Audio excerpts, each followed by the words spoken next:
Meeting and surpassing all audience expectations every day. Rush Limbaugh here, the EIB Network.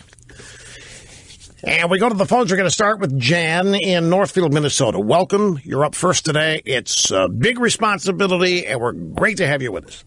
Hi, Rush. Well, I'll do my best, and thank you for taking my call. Yes, ma'am. I'm concerned about the global warming like you are, and I can't believe how deep these guys are.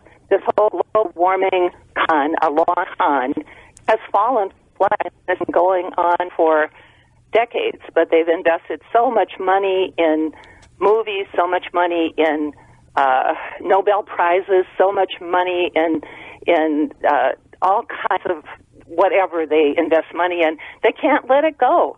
It's kind of ridiculous, but it's just, they're so cheap.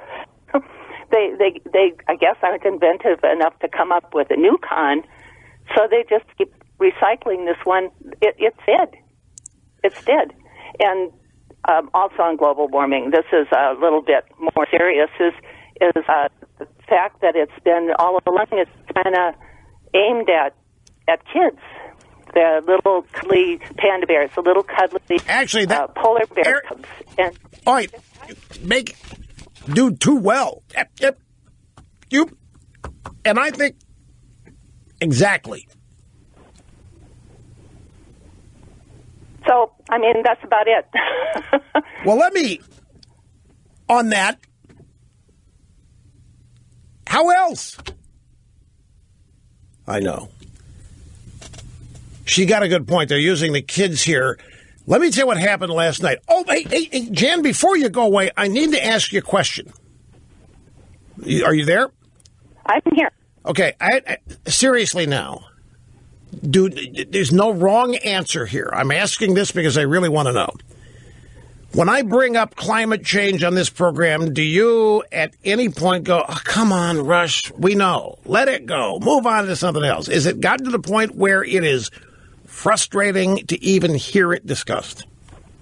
No, not at all, because this is such a serious assault on individual rights.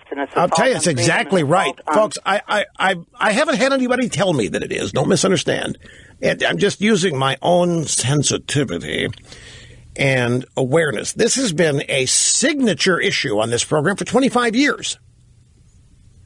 Well, actually, it's been a signature issue for over 30, because it was a signature issue when I was in Sacramento. Back then, it was climate change had a predecessor. It was the spotted owl and animal rights, and it was all tied to climate change. But it was in the mid-'80s that I first actually heard of this.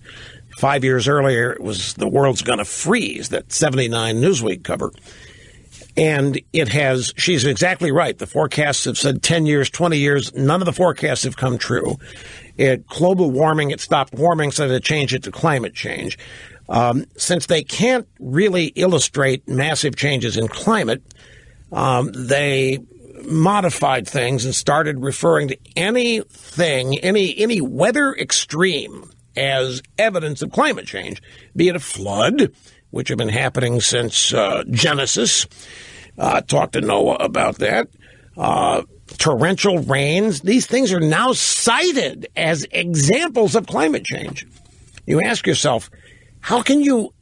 I ask myself, how in the world can we battle this? I mean, if these people are willing to go to this degree to distort things, if weather extremes that are part of nature from the beginning of time are now evidence of a political belief the left has, how do we push back on this? And this has been a primary focus of mine, and I keep trying to invent new ways to avoid the boredom, to avoid predictability, and to avoid the sameness. Because to me, this issue contains everything.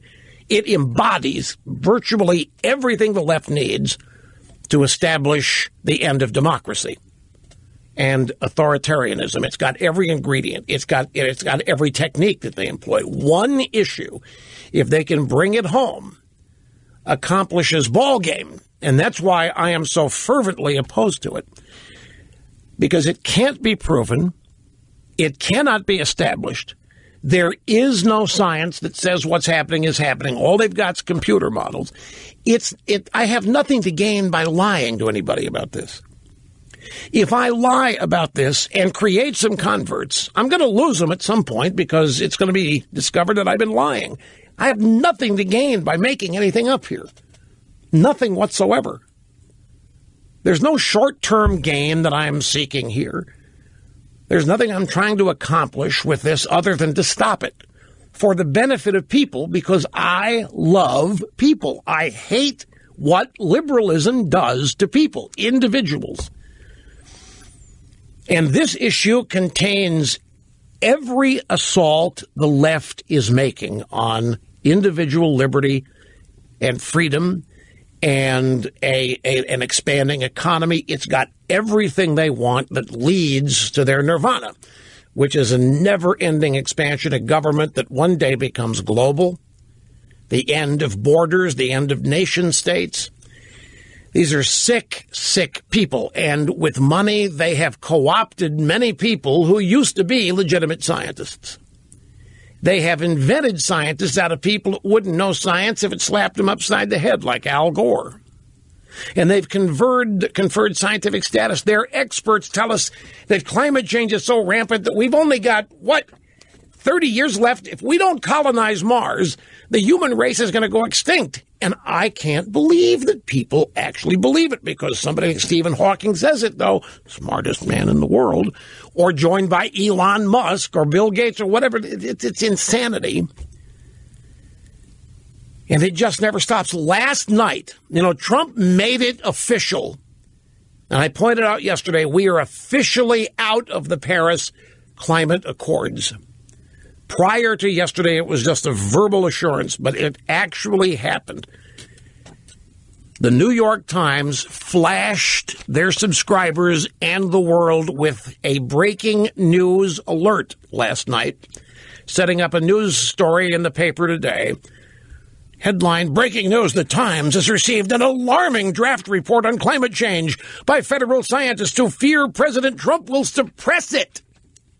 And this report contains more evidence, more incontrovertible evidence than ever before, that it's even worse than we have been led to believe.